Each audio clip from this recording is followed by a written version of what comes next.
Okay, our next interview is here at the Boston International Book Fair. It's November 15th, 2014. And Jonathan Smalter of yesterday's Muse. Am I pronouncing Muse correctly? I think so, yeah. All right, Jonathan, what we like to do is find out something about you personally, your family, where you went to school, siblings, college, where you met your wife, do you have children, blah, blah, blah. So give us a little biography of yourself. Well, let's see. I grew up in Webster, New York, which is actually where I had my bookshop. It's right outside Rochester, New York, which is right along Lake Ontario. And went to school my whole life there, and then went to Nazareth College, which is right in Rochester. Yep. And studied philosophy, which I would joke with friends that I was majoring in poverty. And I started working in a bookstore when I was 17, so right at the end of high school, worked there through most of college, and started out on my own selling books, literally out of my closet in college. Let's see, my dad worked at Kodak. That was his one job his entire adult life. In Rochester. I think he worked there for 35 years, and he got out when the getting was good. Oh, good for him. My mom was a stay-at-home mom, which I think was good for me and my brother. I have one older brother who's a software engineer, and he went to RIT. So we're Rochester people through and through. Let's see. I met my wife, Christine, through her mother, actually, who I used to work with. Really? She worked at the bookstore that I started working at when I was 17, and she helped me open in the store, and she works elsewhere now, but she's still pretty instrumental in the whole operation. And let's see, we got married just in June. It's a pretty new thing, and we bought a new house this year too, so it's been a big year for us. So you're like newlyweds. We are, yeah. I think that's wow. what they call it. Yeah, my God. How long did you go together? We were together for about 6 years before we got married. What took you so long? I was married once before. Oh, okay. And so I didn't want to rush into it this time, and I think that was a good choice, because we really know each other really well at this point. Fortunately for you.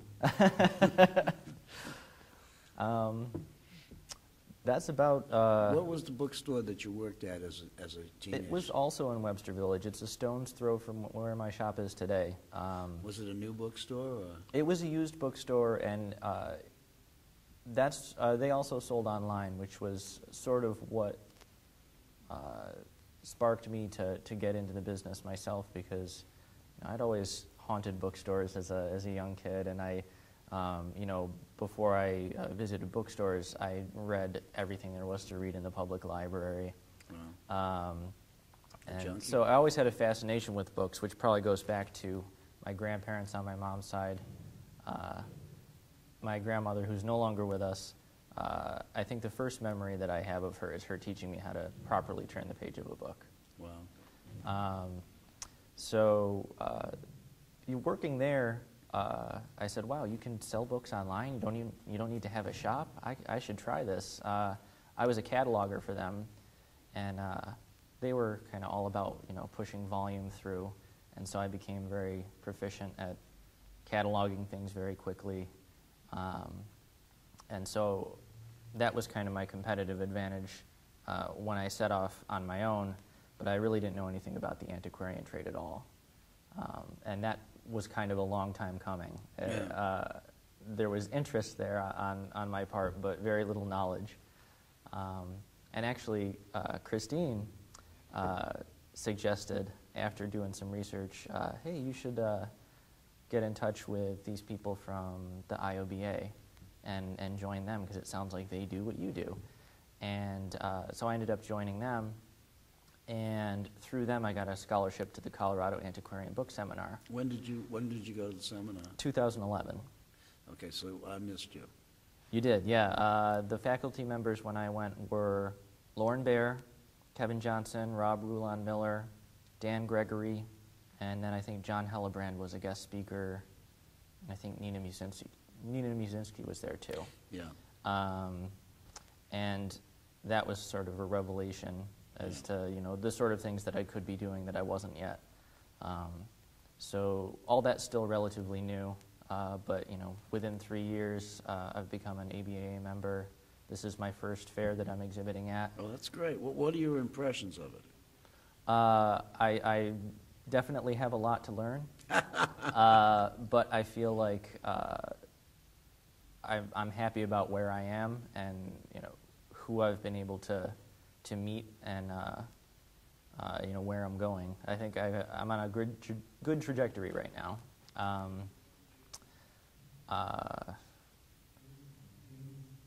You're the woman that you worked with at the bookstore. Would you consider her to be perhaps your mentor?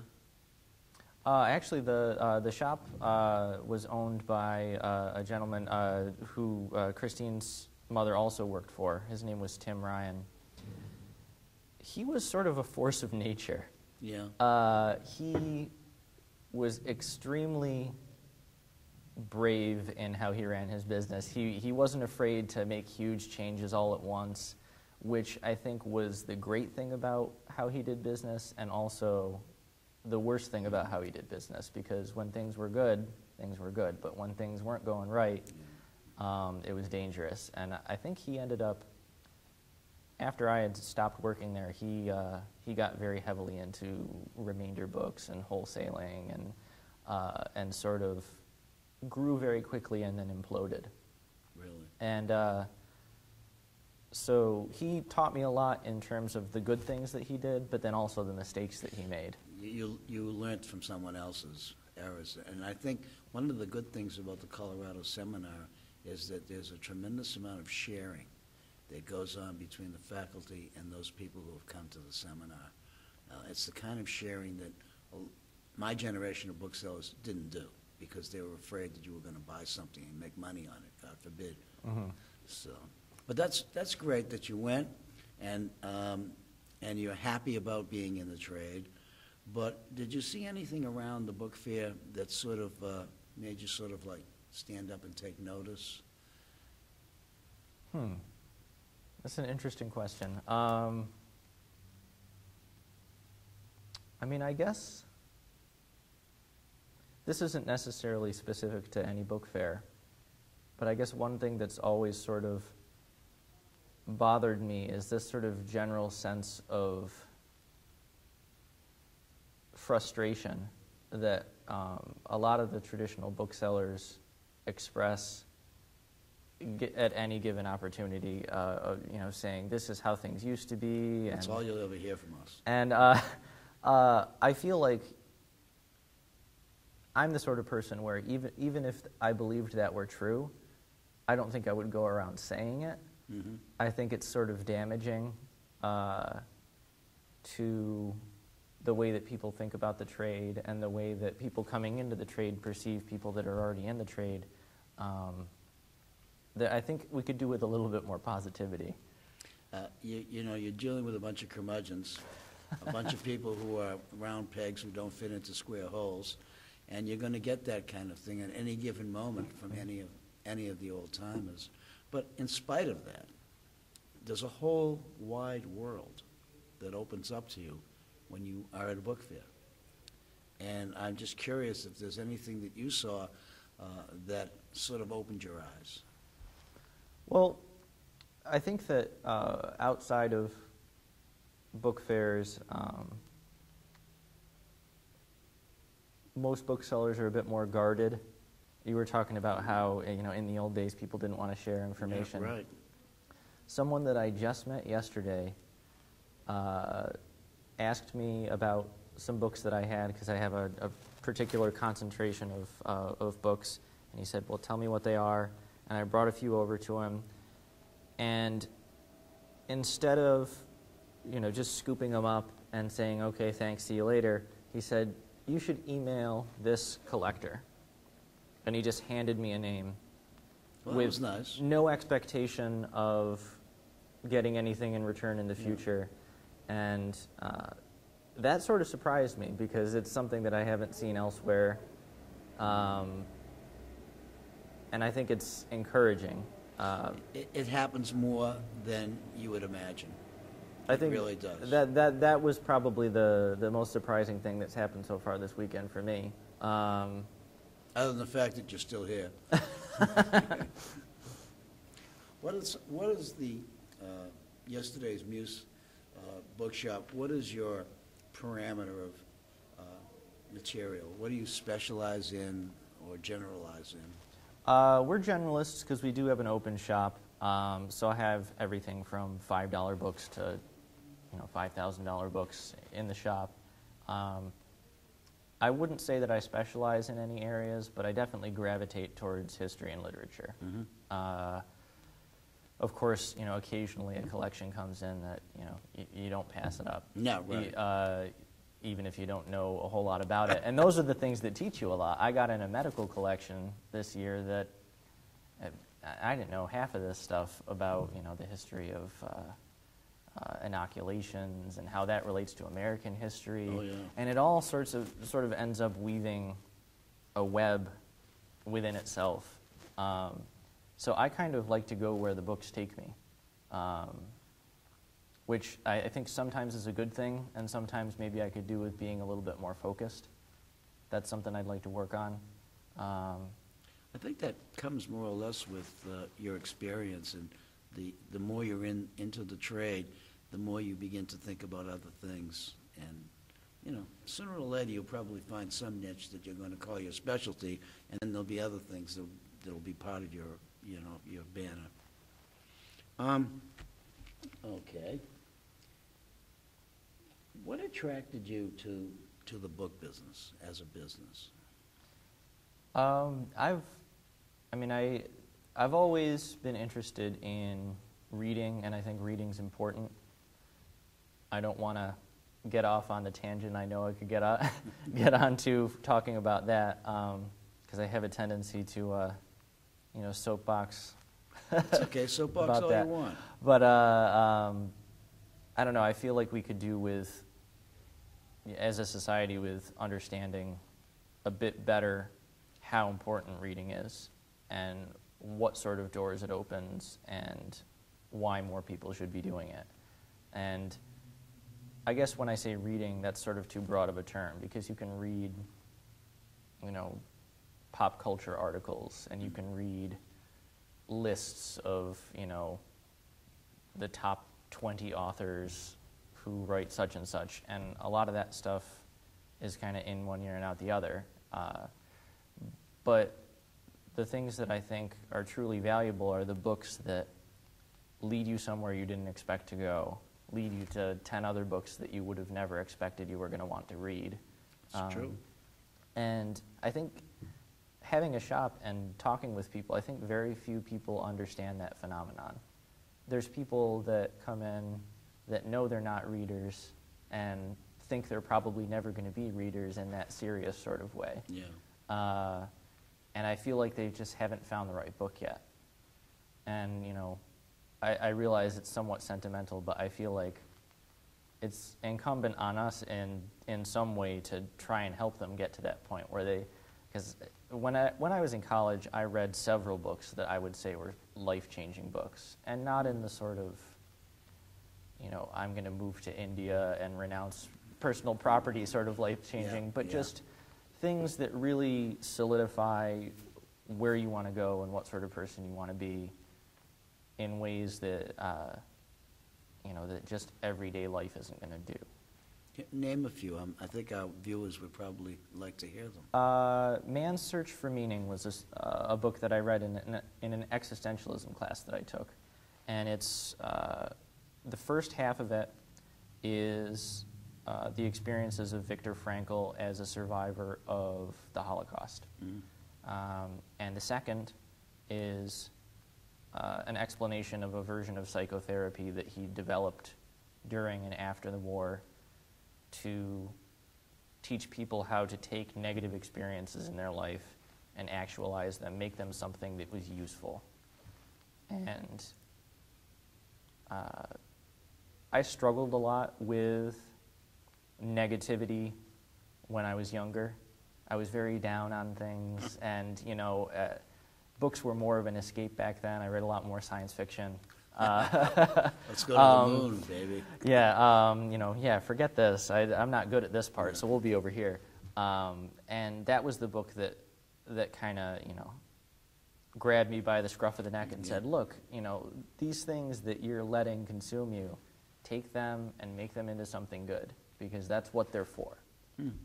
And then a series of books that I read by Alan Watts that were kind of all about Eastern philosophy, that dovetailed really well with the other more academic philosophy that I was reading in ways that made sense for me, and about, you know, how I wanted to look at the world and what my place was in it. And I've always kind of been someone who thinks probably a few levels above myself too much for my own good. You know, I'm always worried about the grand implications of everything, and I think books have helped me get a handle on that and not let it overwhelm me in the way that it definitely could. How old are you now? I'm 32. No, you got a bit of a ways to go. You're going to be fine. You're going to be fine. I'm not worried about you. Besides this fellow Ryan, who you talked about before, are there any other booksellers who have sort of been like a mentor or someone you could, you know, ask a question of or help you in any way? Several, if not many. Obviously, the seminar in Colorado was pretty huge. You don't develop relationships that are that close with people that are that well respected in the trade in a week, usually. Yeah. And to know that I can email Lorne or Kevin Johnson, and they'll know who I am and respond and give me good information. That's pretty incredible to me. Oh, Terry Bellinger was there also. He's the one that I neglected to mention, but I've corresponded with him a few times after also, and he's very responsive and generous with his encyclopedic knowledge. As far as booksellers that I would consider mentors that kind of closely resemble where I want to go in the trade, Willis Money has been a big influence on me, especially lately. He was my primary sponsor for membership to the ABAA. You know, I knew of him from meeting him at the Rochester Fair, which I exhibit at every year, and he's there every year. And so I'd met him and spoken with him a bunch of times, but not really to the extent that I didn't feel a little bit bad about the fact that he needed to drive up 3.5 hours from Cooperstown to take a look at my shop. But since he's done that, I've visited him in Cooperstown. Every time that we see each other at fairs, we always kind of trade tips on things. He was very helpful in giving me some advice on how to set up my booth here at Boston. And he and his wife, Barb, too, are also, they're just very generous with their time. And it doesn't ever feel like you're imposing on their generosity either. It's a good place to buy books. Yeah, and I feel like one thing that Will and I have in common is that we like books no matter how much they're worth. Okay. You know, having an open shop, you get a lot of stuff in it that's worthwhile material, and you know you're not going to make much money on it, but going back to what I was saying about helping people find that right book, sometimes that right book is a $15 book. Yeah. And to me, that's okay. Whereas, you know, some other dealers, when I ask them for advice, the first words out of their mouth are "close your shop." That's interesting. That's step one, not because they disagree with me about what things are good about shops, but they just feel like it's too much of an investment of time and energy and capital, and there's other better ways that I could be spending my time. But, I mean, maybe from a financial perspective, they have some valid points, but if I were just in it to make as much money as quickly as possible, I'd probably be doing something else. Yeah, absolutely. Because, I mean, I'm a fairly intelligent guy, and I know a lot about a lot of things, and so I could probably be successful working at a bank or you know, what have God you. forbid. But I would be so bored. Yeah. I would feel so underutilized. That's a good term. And that, you know, that's important to me, to get something out of what I do. I think it's very important. Because, you know, otherwise I would just, I would be taking all of that extra money that I'm making, doing whatever it was, and spending it on the therapy that I would need because I was not doing this. Well, that, you know, a lot of people don't think an open shop can do well, but I think an open shop run by the right person with the right material will bring people in the door and will create some kind of a reputation, and people will stop by. And I think you're reversing the trend, which is to close shops. Well, I hope so. I feel like right now we're in sort of a pocket where the general perception in the trade and you know, to the public is that bookstores are something that are kind of on the way out, but I see evidence to the contrary all the time. There's more bookstores opened in, I think, 2012 than had opened in the previous 3 years combined. You know, I see articles with headlines like this frequently. You know, scientists study and show that you get more physiologically out of reading an actual book than reading an e-book. You know, there's so many things that indicate that it's not the black and white story that everyone's trying to tell. Yeah. And there's so many things, and I mean, you already know this, there's so many things that one bookseller can do that a giant corporate bookstore cannot do. Or doesn't want to do.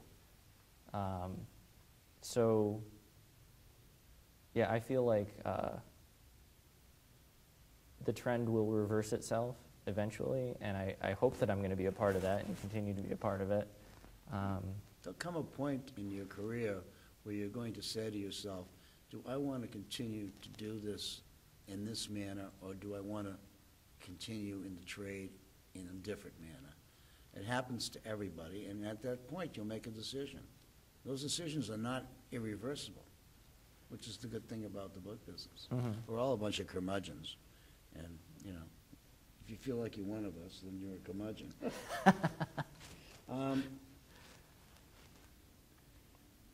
Some of these questions I can't ask you because, you know, it says if you were entering the book trade today, would you do it? Well, you've already done it. You've entered the book trade, and you apparently are doing okay with it, or otherwise you'd be bitching and moaning on one thing or another, like most of us do. I mean, it seems that the older booksellers tend to always want to talk about what used to be and don't want to talk about what's going to be. And the younger booksellers want to talk about what's going to be, and they don't care what was before. Yeah. Well, I think that wraps it up very nicely. I mean, not only do I not know what stuff was like 20 years ago because, you know, I wasn't in the trade. You were 12. Yeah. Not only do I not know, it matters very little because everything goes in sort of this wave. If it didn't, then it would stop functioning altogether. You know, you can't judge something by the peaks and the valleys. Well, you can, but not accurately. No. So to say that something is dying because it used to be better, it just strikes me as silly. Well, I agree with you, but one of the things that an older bookseller has is the advantage of memory, having handled thousands and thousands and thousands of books, having handled hundreds and hundreds of pamphlets, gone to thousands of auctions, seen thousands of bookstores, there's a memory factor that you have to build up. And when you build that memory factor up, you're going to really be going places. You'll see in the next 5 years from now, you're going to come to me and we're going to see each other and you're going to say, you know, I really remember all this stuff, and it's really, you were right. It's memory really helps you. You think about it. Does your wife have anything to do with the business other than sitting on her chair? Yes, yeah. Good for her. She,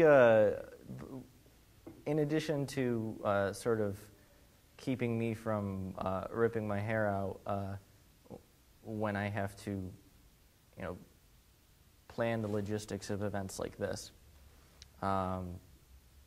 she has an idea philosophically of like what we want to do with the business, and keeps me sort of grounded in doing that, and not getting wrapped up in that whole you know, this is what's happening right now, and so I should worry, or this is what's happening right now. You know, she levels everything out so that That's great. I don't get excited. The voice of reason. Yeah, she is the voice of reason for sure. She also basically helped design the whole shop. You know, Okay.